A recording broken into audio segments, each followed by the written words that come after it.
বোয়াল মাছের চচ্চড়ি রান্না করব। আদা বাটা, পোস্ত বাটা। মাছটাকে এখন ভেজে নেব। ভাজা হয়ে গেছে, এখন কি করে রান্না করছি দেখো।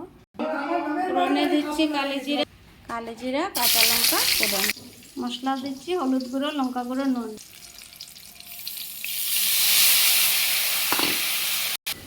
এখানে আছে পোস্ত বাটা, সর্ষে বাটা, আদা বাটা।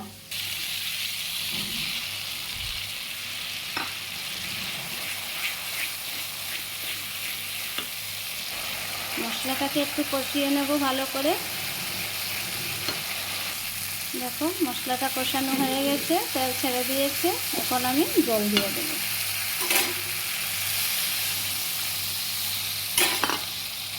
দেখো জাল হয়ে গেছে, এখন মাছটা দিয়ে দেব।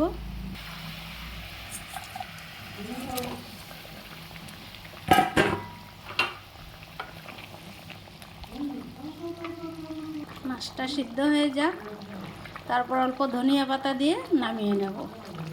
দেখো আমার রান্নাটা হয়ে গেল। কেমন হয়েছে দেখো তো।